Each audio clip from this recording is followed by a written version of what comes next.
자, 오늘 말씀의 제목은 욥의 전천후 신앙을 본받자라는 제목으로 욥기서 1장 13절부터 20절, 21절까지 욥의 전천후 신앙을 본받자라는 제목으로 저와 여러분들이 함께 은혜를 나누고자 합니다. 오늘 제목을 같이 한번 따라서 하실까요? 욥의 전천후 신앙을 본받자. 자, 이 세상에는 세 종류의 감사가 있다는 거예요. 첫째는 만약, if의 감사. 만약에 로또가 당첨되면은 내가 어머니에게 큰 아파트를 사주고 또한 큰 빌딩을 사줄 텐데 하면서 이것은 하나의 조건부 감사지요. 두 번째 종류의 감사는 뭐냐? 뭐뭐 때문에 감사. because of의 감사는 뭐냐? 대학에 합격했기 때문에 내가 하나님 앞에 나가고 또 하나님 앞에 감사함을 드립니다. 좋은 직장에 취직되었기 때문에 내가 하나님 앞에 나아가며 또한 하나님 앞에 감사의 예물을 드립니다 하면서 뭐뭐 때문에 감사하는 사람을 이런 사람은 어떠한 종류의 사람이냐? 뭐뭐 때문에 감사하는 거예요. because of. 그 다음에 세 번째 종류의 그 감사하는 사람이 있는데 이 세 번째 종류의 사람은 그럼에도 불구하고, 같이 한번 따라서 할까요? 그럼에도 불구하고, 이것은 in spite of, 즉 이것은 상황에 관계없이 어떤 상황에도 불구하고 감사하는 사람이 바로 in spite of, 뭐뭐에 불구하고, 그럼에도 불구하고, 비록 없을지라도, 정말 nothing, 아무것도 없을지라도 여호와를 인하여 즐거워하며 구원의 하나님을 인하여 찬양했던 하박국서 3장 17절로 19절에 나오는 비록 없을지라도 그럼에도 불구하고 드리는 이 감사는 바로 전천후 감사를 할 수가 있는 거예요. 그러므로 우리는 만약 로또가 당첨되면 내가 교회를 성전을 짓고 또한 부지를 구입하고 그 다음에 빌딩을 짓고 또한 아파트를 사고 하는 이런 것은 만약, 이것은 하나의 가정 조건부의 감사예요. 그 다음 because of는 뭐뭐 때문에, 예를 들어서 대학에 합격했기 때문에 좋은 직장에 취직했기 때문에 감사하는 이러한 사람은 뭐뭐 때문에 감사하는 사람이고, 이것은 하나님을 우선순위로 놓는 것이 아니라 자기의 어떠한 의지, 자기의 실력, 자기의 물질을 먼저 앞세우는 사람이라 할 수가 있습니다. 우리는 무엇보다도 그럼에도 불구하고, 같이 한번 따라서, 그럼에도 불구하고 어떤 상황에 상관없이 비록 아무것도 없을지라도 나는 여호와를 인하여 즐거워하며 구원의 하나님을 인하여 찬양하는, 우리가 예배 드리기 전에 무화과나무 잎이 마르고 포도나무 열매가 없으며 감람나무의 수출이 없으며 또한 논밭에 식물이 없으며 우리의 양이 없으며 애완간에 송아지가 없을지라도 6개 모든 것이 아무것도 없어요. nothing. 아무것도 없을지라도 여호와를 인하여 즐거워하며 구원의 하나님을 인하여 찬양하는 전천후 신앙인의 소유자가 되시길 주의 이름으로 축원합니다.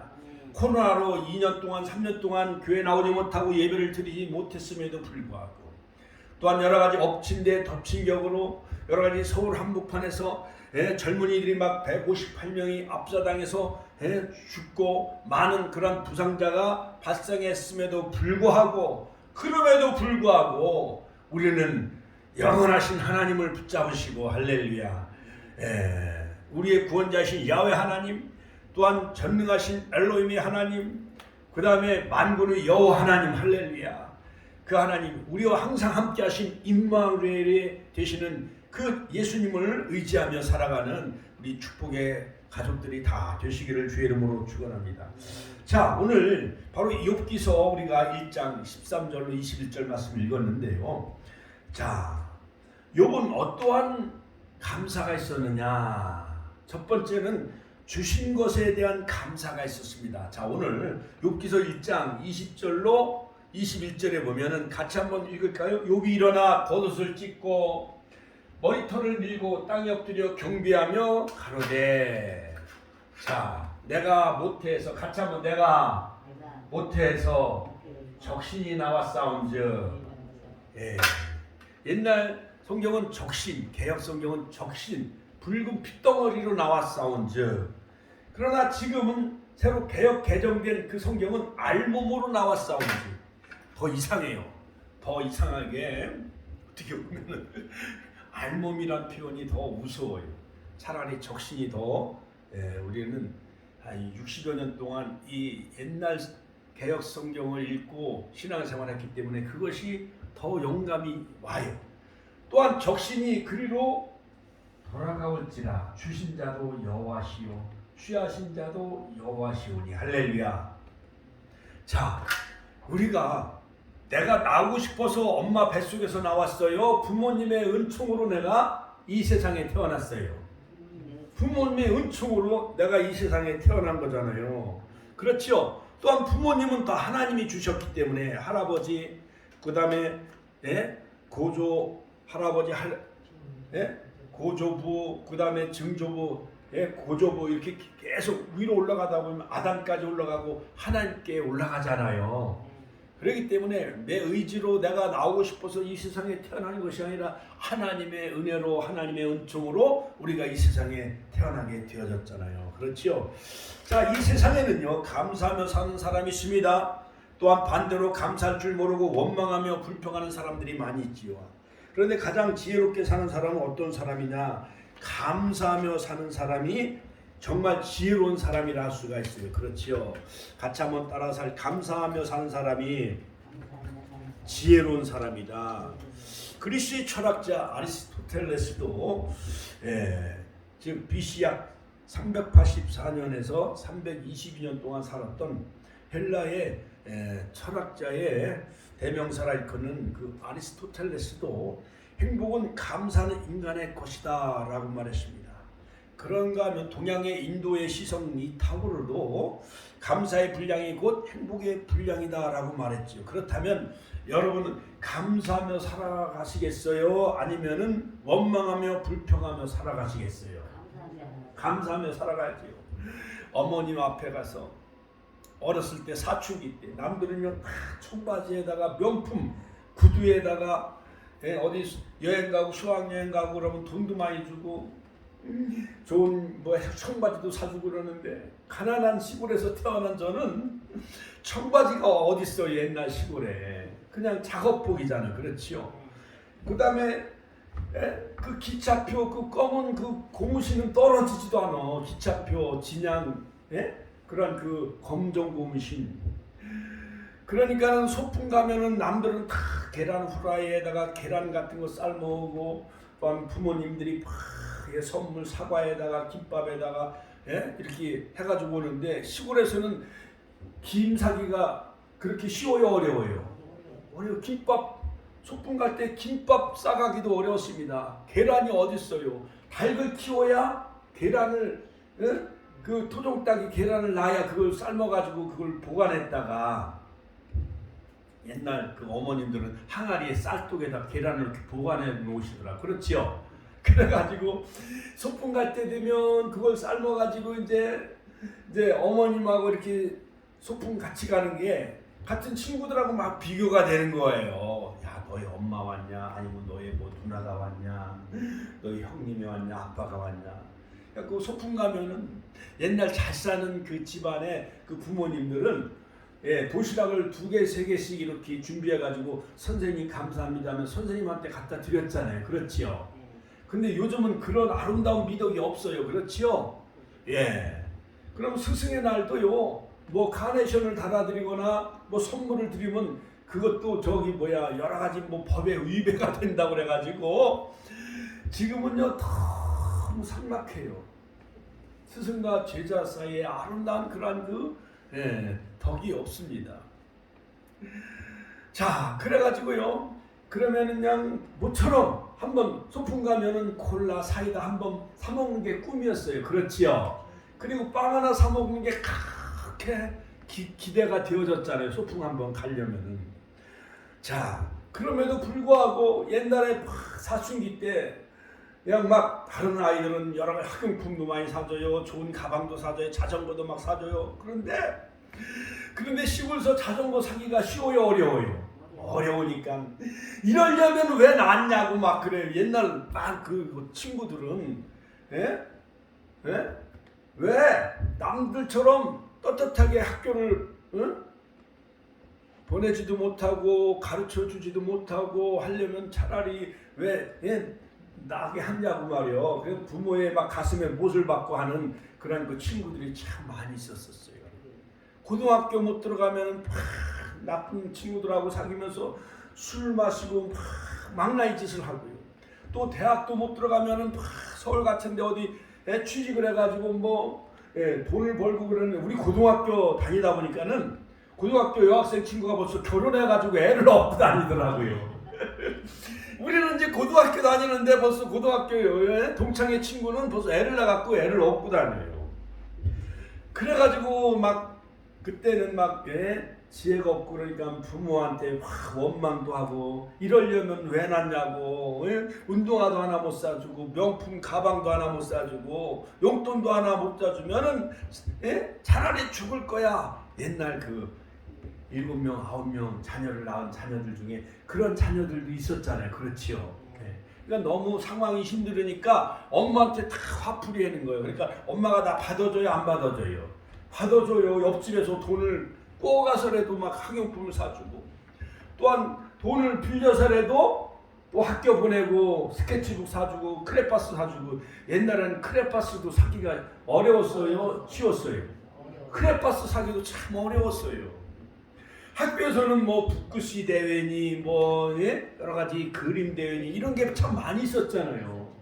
근데 잘 사는 집은 그런 것이 넉넉한데 가난하고 지질이 정말 찌든 그 가정들은 그런 게 부담이 되는 거예요. 학교 다니기가 부담이 됐어요. 자, 여러분 이제 추수의 계절이 되었습니다. 벌써 11월 오늘이 16일 수요일이죠. 이제 3일만 지나가면 이제 추수감사절. 저 뒤에도 현수막 추수감사절. 옛날에 성경 아파트도 추수감사절. 어떤 사람이 막 뛰어가지고 관리소장한테 도장 맞고 대표회장한테 사인 받고 또한 동사무소 시청에 전화해가지고 거기다가 이제 주의사항 해가지고 현수막을 훼손하지 말 것 해가지고 붙여놓은 거예요. 또 여기 교회 건물에도 또 추수감사절. 그러니까는 돈이 어마어마하게 많이 들어간 거예요. 쌀도 한 지금 한 50표 대 준비가 돼 있잖아요. 그러니까 이게 한 100여만 원 이상 준비가 되어지는 거예요. 그러니까는 많은 사람들 전도해서 데리고 와야 돼요. 할렐루야. 우리 김재수 집사님, 전혜수 권사님 이런 사람들 전화해가지고 추수감사를 꼭 오시라고 또한 태극기도 나눠주고 또한 착한 낙지나 갈비탕으로 다 점심을 대접하고 그러니까는 사람들 많이 잔치가 벌어지면 사람이 많이 모여야 그 잔치가 빛이 나잖아요. 그렇죠? 결혼식 잔치에 사람이 없으면은 정말 썰렁하잖아요. 그렇지요? 뭐든지 사람이 많아야 그 분위기가 사는 거예요. 할렐루야. 자, 여러분, 그러므로 욥은요 전천후 감사 신앙의 고백이 사람이었던 것이었습니다.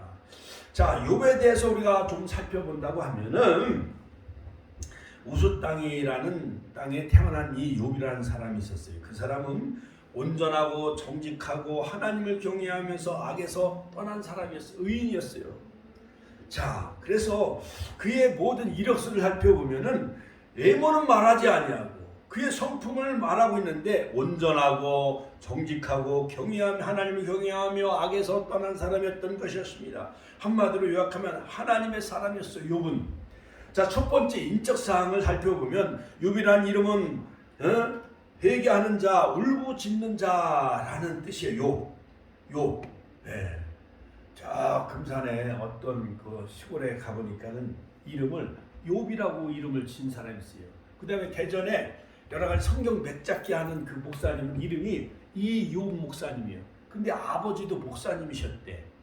그런데 많은 그 목사님들이 월요일이면 족구회로 나와라 뭐 축구회로 나와라 그러는데 몇 번 나가다가 차라리 내가 월요일 날 성경 맥잡기 그걸 연구를 해야 되겠다. 그래가지고 많은 교회 다니면서 성경 맥잡기 하면서 이 그림으로 그리면서 창세기는 어떻고 출애기는 어떻게 하면서 가르치는 그 목사님 바로 이욥 목사님이세요.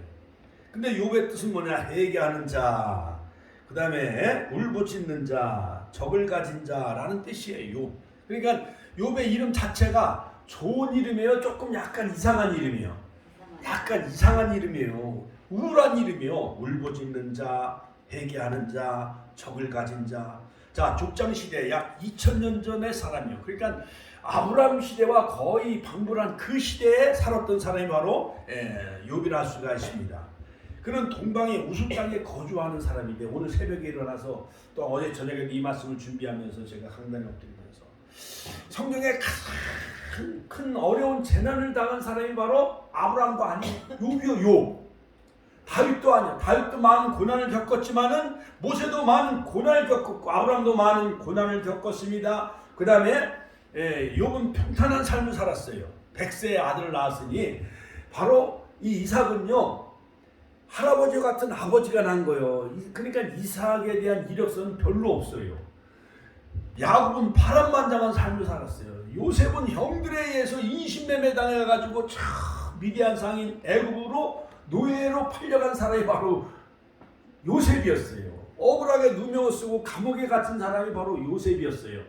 자, 그런 성경의 인물들을 가만히 살펴보면 다 많은 고난을 겪었어요. 예수님도 말구에 태어나시고 정말 그 사생애 뿐만 아니라 공생의 삶도 정말 고난의 삶을 살으셨고 십자가에서 그 고난을 이루 말할 수 없지요.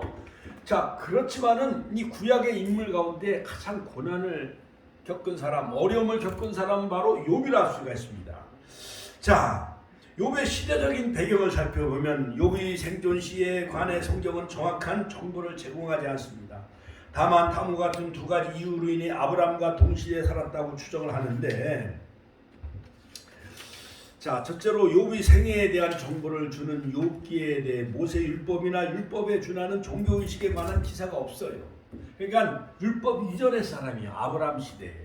두 번째는 욥의 시련을 통과한 후 140년을 더 살았다고 하는데, 자, 결국 그가 산 연수는 약 200년 안팎이었을 것인 바 사람이 이렇게 장수하던 때는 족장 시대인 것으로 미루어 보아 욥은 아브라함과 같은 동시대에 사는 사람이라고 우리가 이렇게 추적을 할 수가 있는 거예요. 할렐루야. 하나님께 영광의 박수 올려. 할렐루야. 또 새신자가 또 왔군요. 할렐루야. 자, 세 번째 욥의 주요 생애를 살펴보면 시험 받기 전에 그 시험 받기 전에 출생한 그 자녀들이 모두 10명이었어요. 10명. 자, 10명의 자녀를 낳고 키운다는 게 쉬워요, 어려워요? 어렵죠. 2000년경. 자, 욥기서 1장에 보면은 동방의 우수 땅에 살았던 그 욥은요 정말 정직하고 순전하고 하나님을 경외하면서 악에 떠난 사람이었어요. 또한 욥은 큰 부자였어요. 부자. 그가 시험을 받은 후에 하나님이 허락하에 사단이 계속 욥을 시험하는데, 첫 번째는요 사단이 모든 그러한 그 소유와 자녀를 다 쳐요. 모든 재산, 어마어마한 재산과 짐승을 다 거둬갑니다. 사단의 그런 시련을 통해서. 또한 2차 시험은 바로 이 어떠한 시험이었느냐면은 그 모든 몸에 악창이 생겨나요. 자, 욥기서 1장 20절에 보면 모든 그 재산을 다 잃어버렸습니다. 10명의 자녀도 다 죽었어요.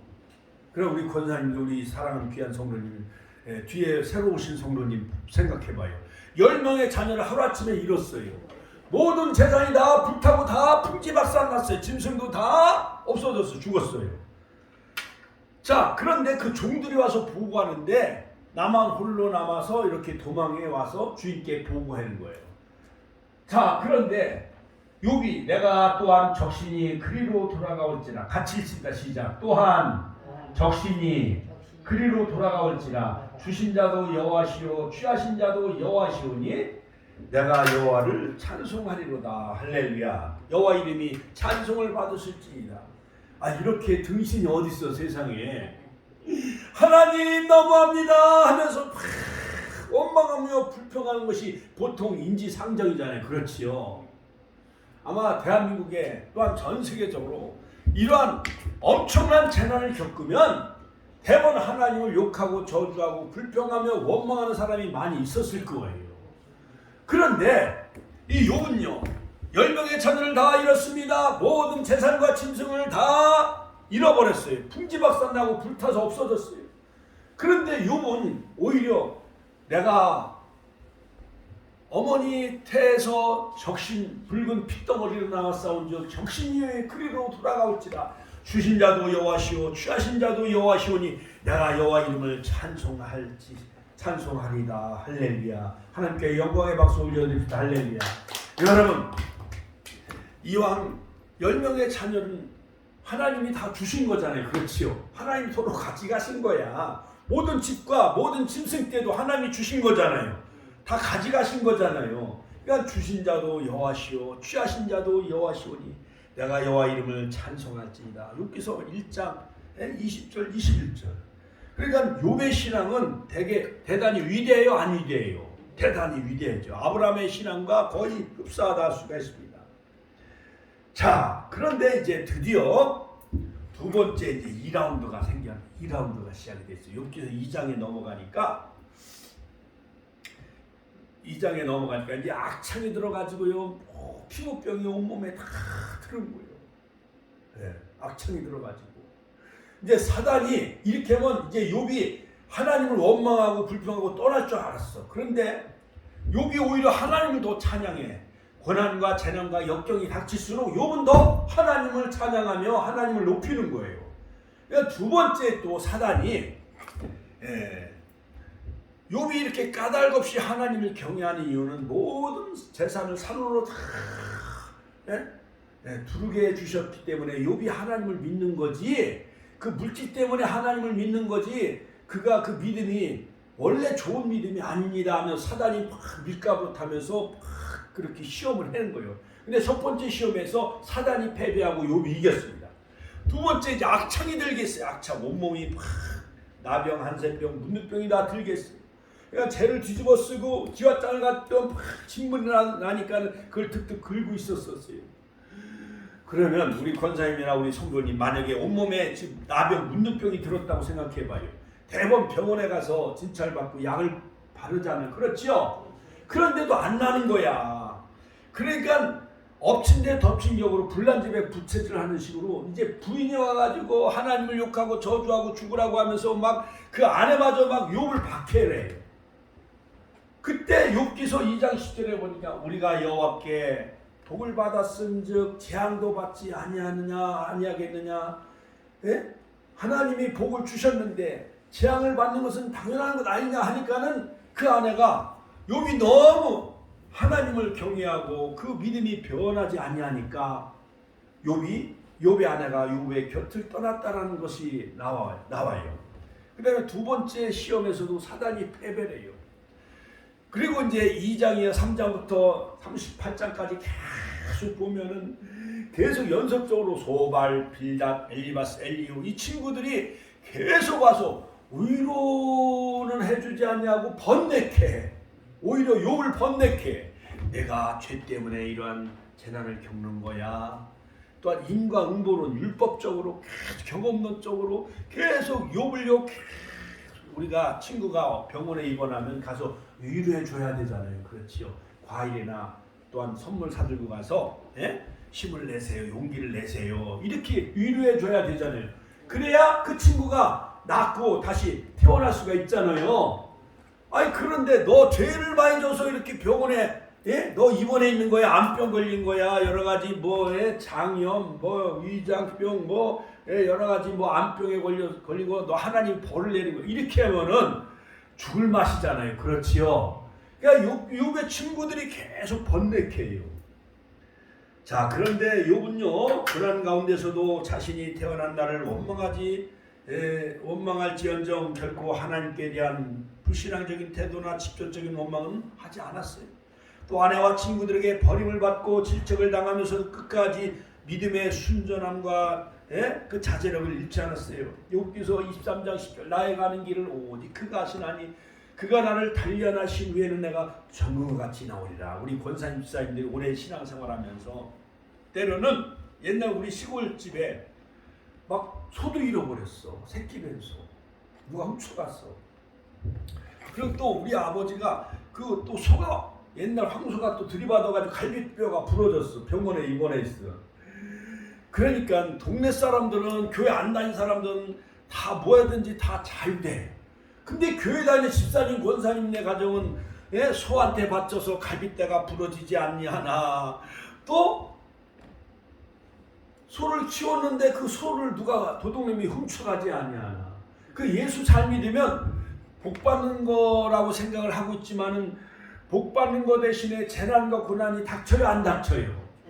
그러니까 동네 사람들이 아무리 아이고 홍권사님네, 아이고 저 남집사님네, 아이고 뭐 하나님이 계시다면 왜 소를 잃어버리는데 왜 그걸 지켜주지 아니했어? 그 다음에 황소가 들이받는데 왜 갈비뼈가 부러지도록 하나님은 왜 그냥 아무 방비하지 않아 주셨냐? 아예 하나님이 없어. 하나님 안 믿는 사람들은 조롱해요, 안 해요? 조롱해요. 욥의 친구들 마냥 부채질을 하는 거예요. 그래도 우리 어머님은 그래도 하나님은 살아계셔. 옛날 5월달에 모내기철에 교회 갔다 오면 아버지가 그냥 막 성경책을 막 던지는 거예요. 예? 아니 교회 가면 뭐 하늘에서 뭐 돈이 떨어져 쌀이 떨어져 하면서 안 믿는 그 아버님이 그렇게 막 박해를 많이 했어요. 그러더니 나중에는 제가 이제 군 복무 5년 동안 하면서 소도 사들였어. 소도 잃어버렸다고 송아지 사들여서 300만 원 적금 부어가지고. 그러니까 아버님이 좋아하시더라고요. 잃어버렸던 소 아들이 또 300만 원 들여서 사주고 적금도 깨서 또 나도 이제 신학대학 들어가서 오늘날 목회자가 되고. 그러니까 아버님이 교회에 나오셔서 이제 하나님 나라 가셨지요. 마지막 다 천국 한송 예배 드리고. 할렐루야. 하나님께 영광의 박수 올려드립시다. 할렐루야. 안 믿는 사람들은요,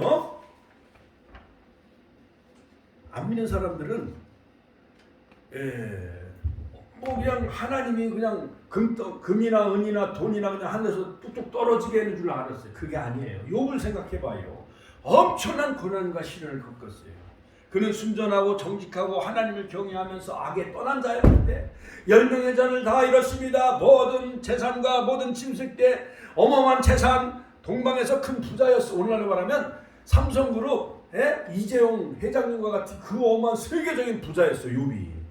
그런데도 하나님이 그 모든 것을 다 거두어가게 하시려. 그래도 욥은 정말 몸뚱이 하나 남은 주제에 그래도 하나님 앞에 그 순전함을 날마다 하나님이 알아주신 것을 그걸 깨달은 거예요. 나의 가는 길은 오직 그가 하시나니 그가 나를 달려다니시면 내가 종같이 나오리라. 그 다음에 자, 욥을 통한 그 영적인 교훈은 뭐냐? 죄악되고 유한한 인간은 이 세상에서 일어나는 숱한 삶의 문제들을 결코 다 이해할 수가 없어요. 오직 고난의 문제는 하나님만이 아시는 거예요. 왜 세월호가 침몰해서 2014년 그때가 4월 16일인가 왜 세월호가 침몰해서 300명의 학생들이 죽는데 왜 하나님은 왜 가만히 계셨는가?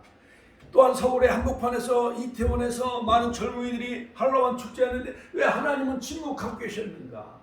1차 세계대전, 2차 세계대전, 1914년, 1941년 세계대전이 일어나서 거의 한 수천만 명이 목숨을 잃었거든요. 지금도 러시아 우크라이나 전쟁으로 인해서 많은 사람들이 지금 죽어가고 있어요. 그럼에도 왜 하나님은 침묵하고 계신가? 여러분 의문이 돼요, 안 돼요? 의문이 생기지요. 하나님이 살아계시면 왜 침묵하고 계신가?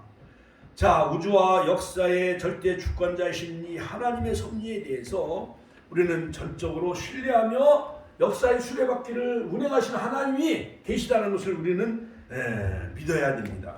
또한 도무지 이해할 수 없는 갑작스러운 이 고난을 당할지라도 여호와 신앙의 순수성을 우리는 잃어서는 안 돼요. 욥과 같이 그러한 순수성을 우리가 계속 유지해 나가야 됩니다.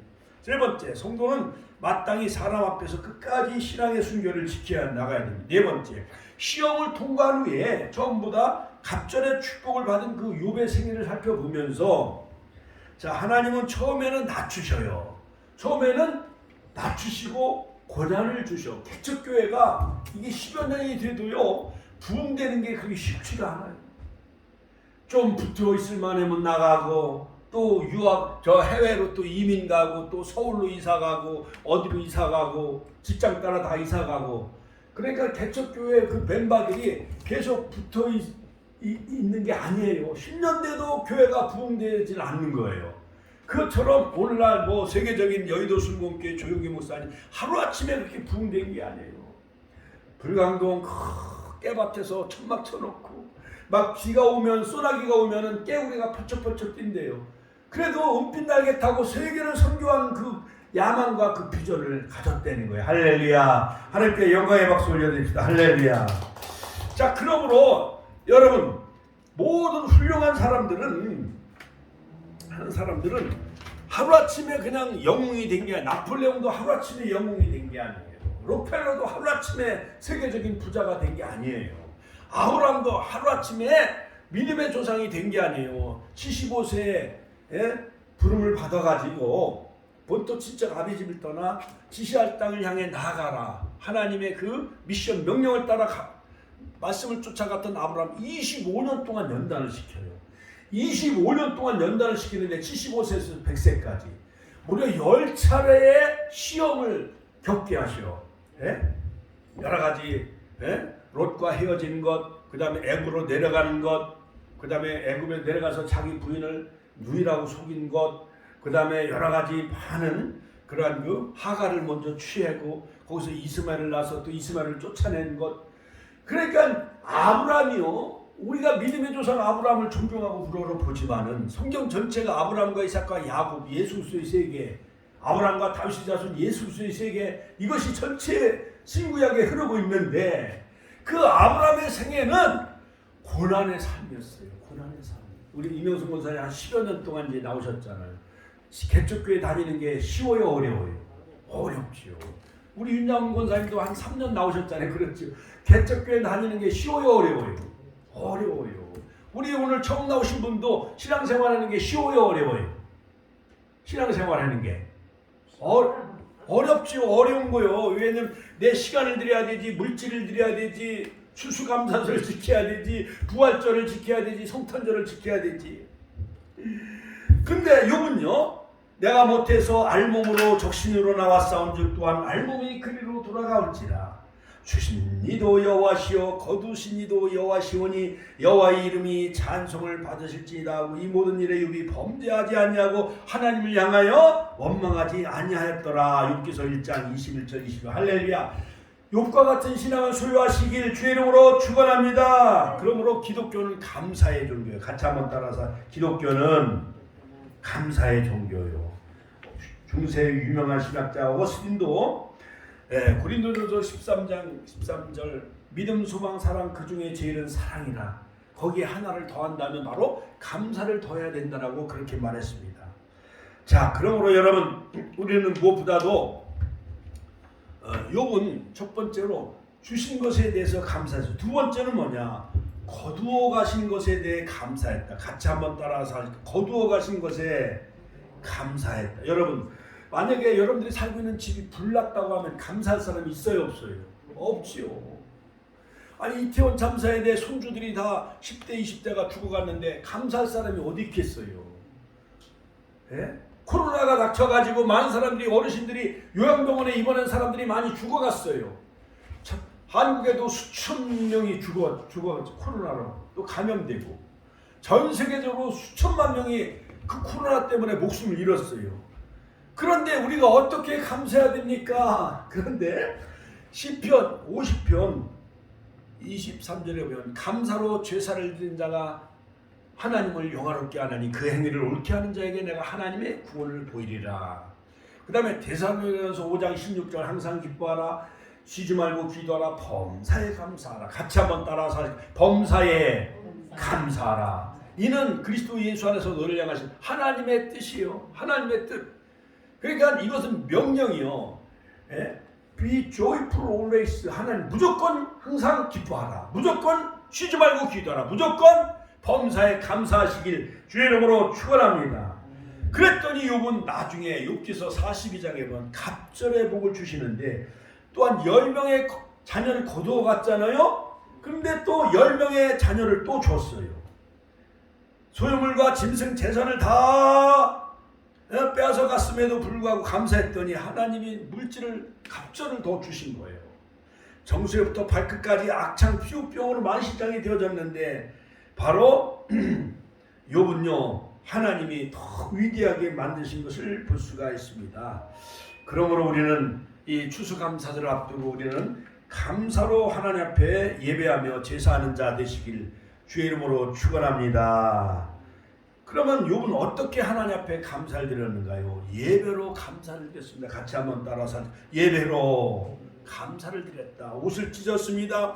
머리털을 밀었습니다. 땅에 엎드려 하나님 앞에 굴복했습니다. 친구 소발, 빌닷, 엘리바스, 엘리우, 인간 모르는 논리와 경험 논적 또한 율법적인 잣대로 욥을 계속 쑤셔대요.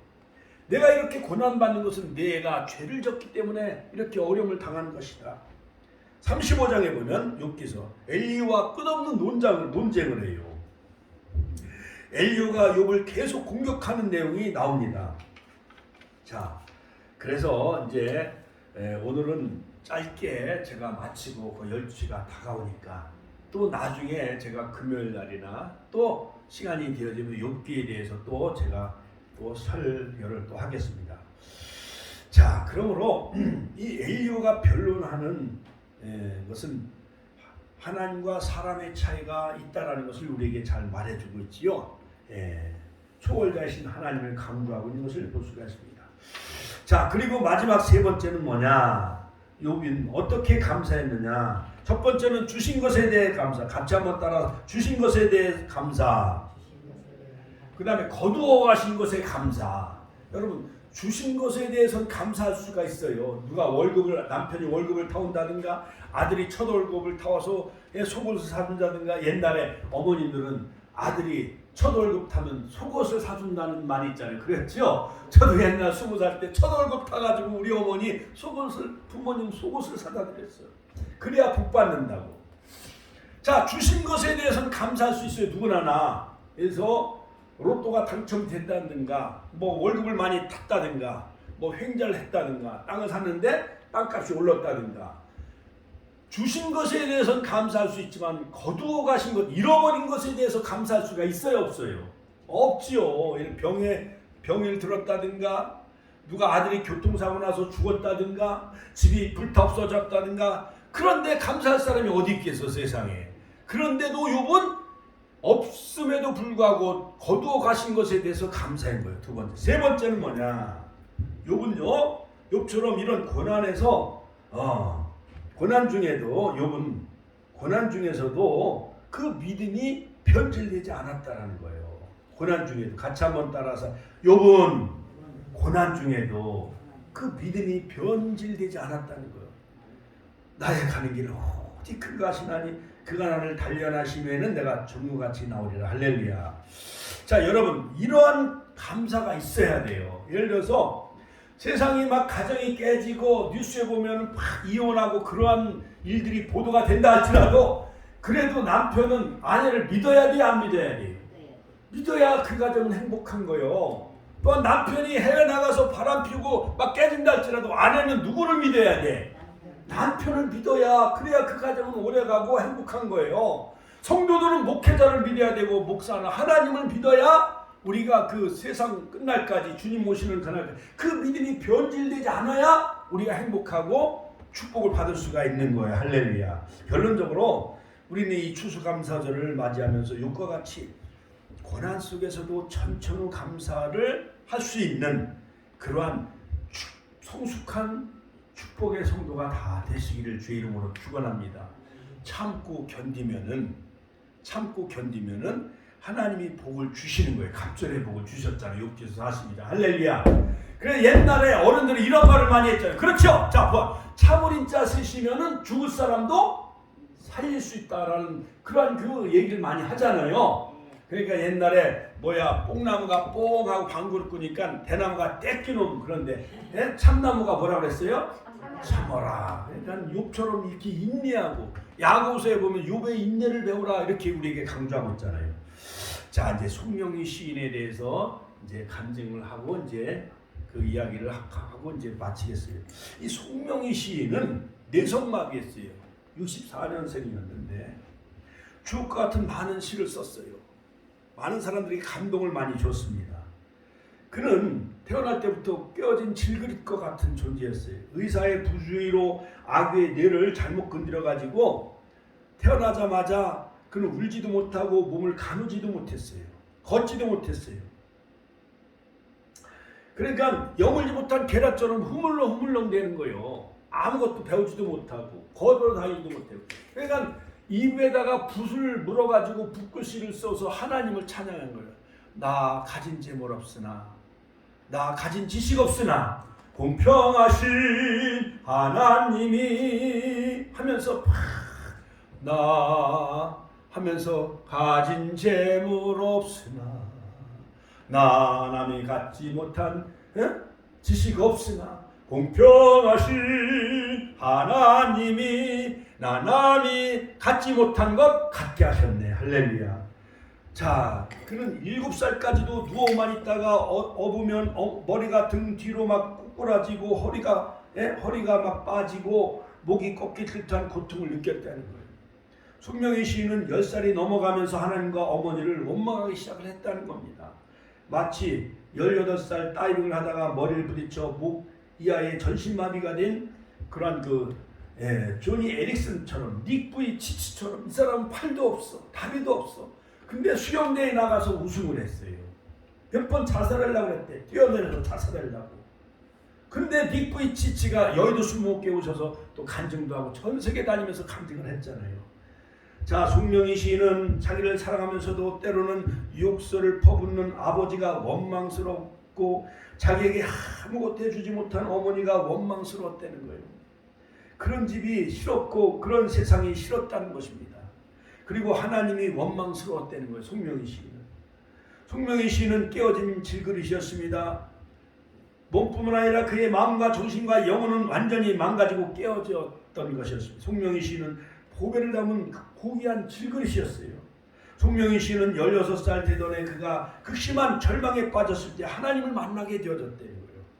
하늘의 빛을 받게 되어졌고 예수님의 생명을 몸에 담게 되어졌고 약하고 보잘것없던 깨어진 질그릇이 하나님의 집에서 가장 귀하게 쓰이는 고귀한 그러한 보배로운 그릇으로 바뀌어지게 되어졌다는 것입니다. 하나님 제발 저를 만나주세요. 제발 저를 만나주세요. 제 모든 걸 다 드리겠습니다. 그런 기도를 드렸습니다. 하나님 믿으라. 내가 하나님 믿지 아니하면 죽는다 해가지고 그가 두루마리를 말려서 다시 올라가고 밝은 빛도 사라지고 다시 작은 빛이 반짝거리며 하나님의 은혜와 하나님의 은총을 그가 받게 되어져서 그가 이제 여러 가지 기도 가운데 하나님의 음성을 듣고 죽고 같은 그런 시를 쓰고 복음성과 노래를 불러가지고 전 세계 사람들을 감동시켰어요. 한국에 어마어마한 그리스도를 증거하는 반짝이는 별이 된 것처럼 여러분 욥도 이러한 여러 가지 많은 깨어지고 재산을 잃어버리고 자녀 10명을 잃어버렸습니다. 아내마저도 욕하고 하나님을 저주하고 떠나라고 했습니다. 온몸에 악창이 들었습니다. 많은 친구들이 계속 막 인과 응보론 쪽으로 경험론 쪽으로 율법 쪽으로 그를 정죄했지만은 그러나 욥의 그 믿음은 순금처럼 정금처럼 나아졌습니다. 할렐루야.